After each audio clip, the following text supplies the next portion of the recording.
exóticas figuras, turbantes como cúpulas de mezquitas, cetros y espadas como minaretes atravesaban por mi mente que la fiebre excitaba al atardecer.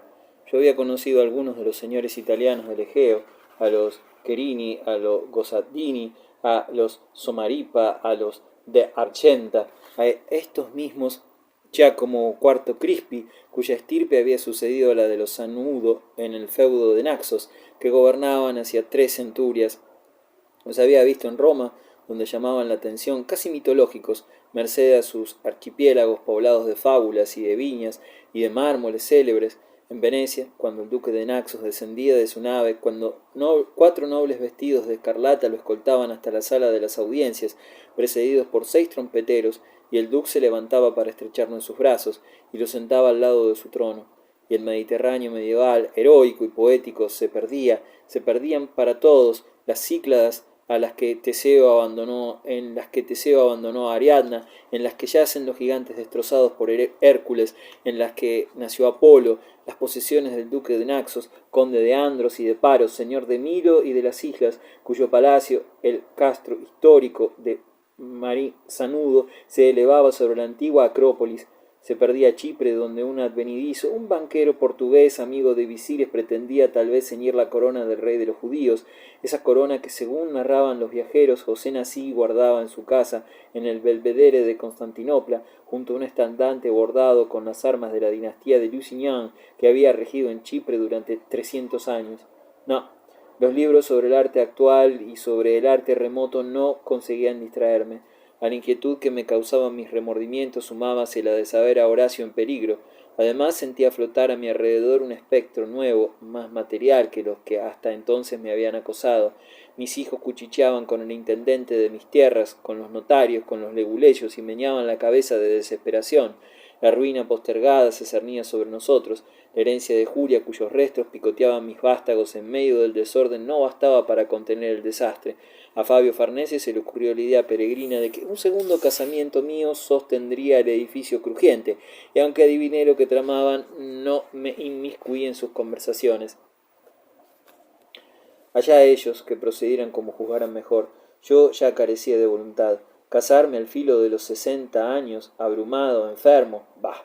Entrecerraba los párpados y los espiaba, distantes. Poco a poco retornó la salud.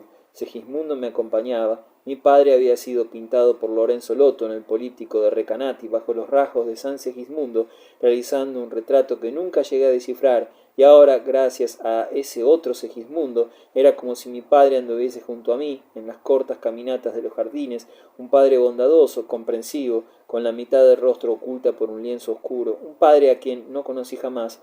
Departíamos quedamente como 2 monjes, de cosas viejas, nuestras, que el resto no podía entender, y los demás, la guerra, la bancarrota, la boda incoherente, retrocedía y se borraba como se dibujaban los trasgos, los muertos amores, los muertos odios y hasta la cara horrible del espejo. Antonello, como una versión reducida de Abul, marchaba adelante, al hombro el mono favorito de Pantasilea que tiraba de su banda punzó. De tanto en tanto se volvía para sonreírnos.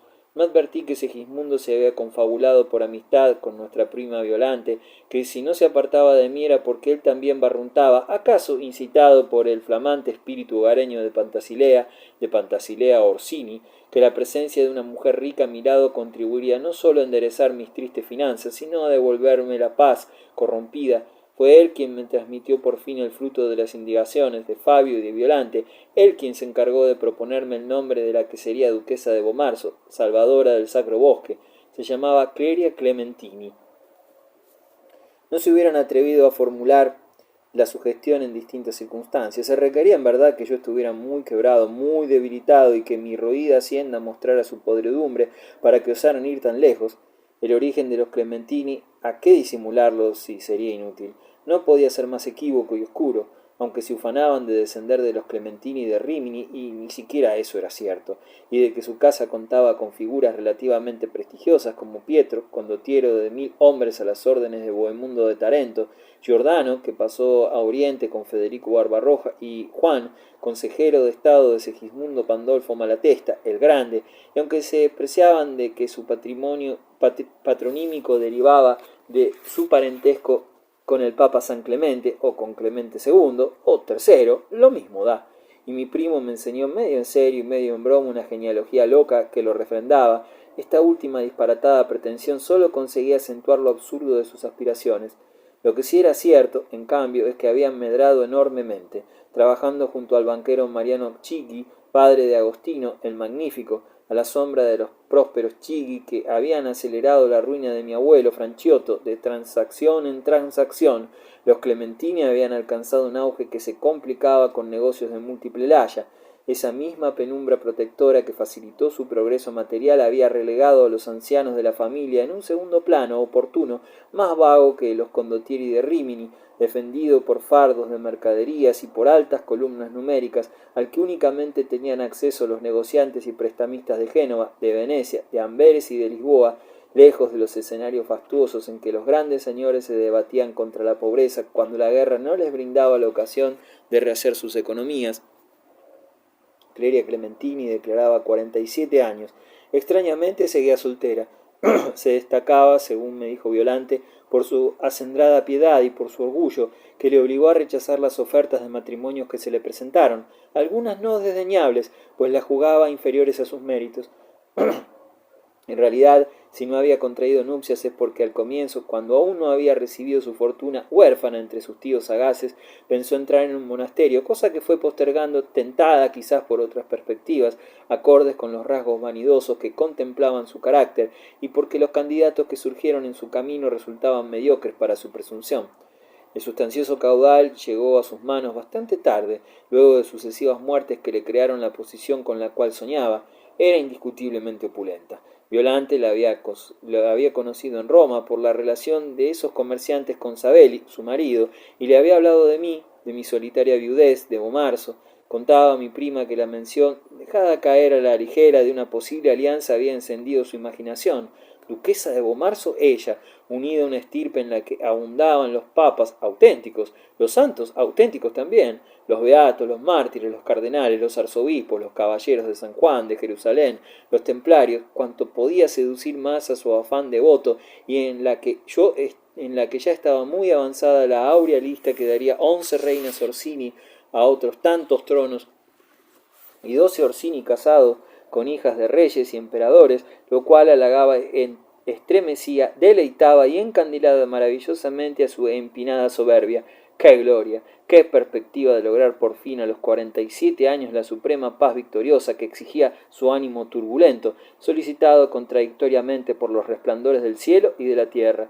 El hecho de que yo fuese jorobado, endeble, difícil, sesentón, cargado de hijos y de deudas, había parecido importarle poco. Sin duda se había forjado de mí una esfinge especial, algo así como la estatua ecuestre que corona en Venecia la tumba de Nicolás Orsini, a modo de un San Jorge, todo plumas y acero, el príncipe por antonomasia, quien poseía por primer antecesor a un héroe amamantado por una osa, al que la emperatriz Pulqueria concedió castillos y torres 11 siglos atrás, no debía ser, a los ojos de la deslumbrada Clementini, sino un señor admirable. La imagen suya que me fui formando a través de las descripciones de Violante no cuajaba en atributos tan bellos. Cuando Segismundo se refería a la majestad de su porte, yo conjeturaba desde la distancia de mi debilidad el empaque propio de una hembra compacta, maciza y voluntariosa. Y no me equivoqué. Mis primos y Fabio eludían las alusiones concretas a su aspecto y a su espíritu y rebosaban de pormenores acerca de su caudal.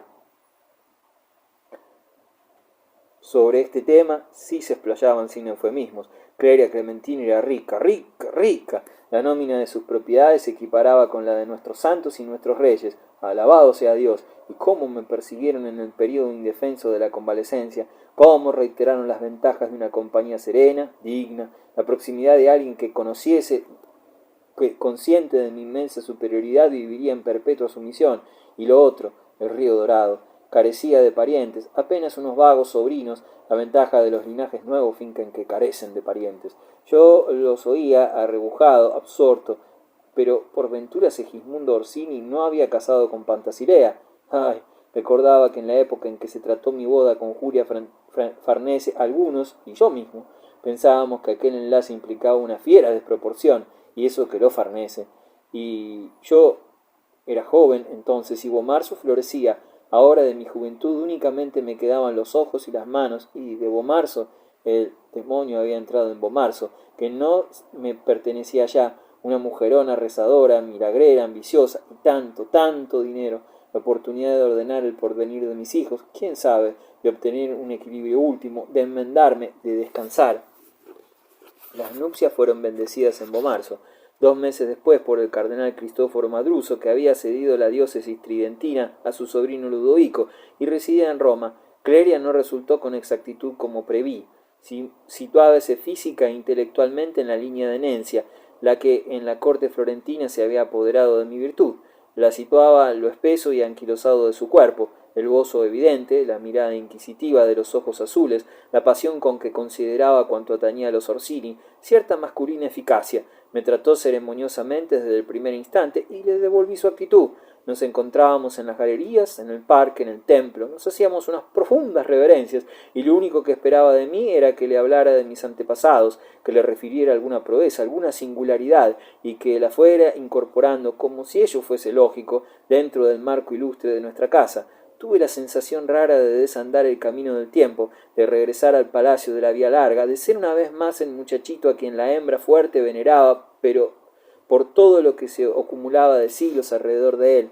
Claro que, al revés de lo que sucediera en aquella ocasión en que desempeñé un papel tan preponderante, tan decisivo para mi adolescencia, el elemento sensual estaba excluido de nuestras relaciones. Al no ensayar yo contacto alguno, tampoco lo requirió Clelia. Probablemente cuando comenzó a esbozarse el plan de nuestro casamiento, ella calculó que las cosas acontecerían de ese modo. Tampoco estaba yo en la sesentena, giboso, flaco, decaecido, con la barba gris que me había dejado crecer y el pelo que raleaba para hechizar a nadie. Mi segunda mujer pasaba buena parte del día en la capilla y en el templete de Julia. El fervor respetuoso que me dedicaba era compartido por la memoria de Julia Farnese, pues la existencia de Clelia Clementini se deslizaba impulsada por la delicia de haber sucedido en el ducado a una sobrina de Pablo III. De tarde se vestía espléndidamente y presidía en la mesa de los convidados que, atraídos por la flamante holgura que se había aposentado en el castillo, acudían de ciudades remotas. Vi a mis hijos más a menudo. Marcio y su esposa, Porcia Viteri, se azararon inútilmente por conquistarme con mis nietos mayores. Horacio, el que fue capitán pontificio, Trifonia, monja futura. La más significativo en el cambio es que dejé de ver mis fantasmas. Clelia impuso en Bomarzo un ritmo inédito. Para cruzar de una habitación a la otra, como una archiduquesa austríaca, se hacía escoltar por 2 o 4 damas. Se movía entre séquitos, entre azafatas, entre pajes, entre genuflexiones. Excluyó a Pantasilea de su círculo próximo y no la suprimió totalmente por temor de dar un paso en falso, pues sabía mi intimidad con Segismundo y cuánto había contribuido éste a concretar mi nueva boda. Pantasilea la molestaba, sin duda, era como ella, una Orsini exótica, y eso colocaba a la duquesa, a pesar de su fortuna y de su celosa honestidad, en el mismo sector aparte, advenedizo de la ex meretriz. Pero Pantasilea, por su intenso trato con los grandes, se había adueñado con inconsciente o consciente familiaridad de nuestros usos, de nuestro tono, de nuestros tics hacía muchos años, mientras que Clelia tenía bastante que aprender, y la exageración ritual de su boato y su etiqueta que hubiera asombrado a Julia servía para disfrazar sus vacilaciones. A mi cuñada, Cecilia Colonna, la adulaba hasta el sometimiento. La pobre ciega, atónita, salió una vez más de su retiro y se encontró en el centro de la esfera mundana. Después de las comidas, Clelia se apartaba con la viuda de Marvale, con el duque de Muñano y con el cardenal Madruzzo. Charlaban sosegadamente, acompasadamente. Mi mujer, me cuesta llamarla así, por la flojedad indiferente de nuestro vínculo, irradiaba satisfacción. Antonello se echaba a sus pies, con los perros, con los papagayos, con algún enano de mi primo el duque. Hasta entonces yo había prohibido que trajeran esos personajes míseros, barulleros, forrados de cascabeles, cuya presencia me avergonzaba, pero Clelia entendía que eran inseparables de las ostentaciones cortesanas y accedía a su deseo.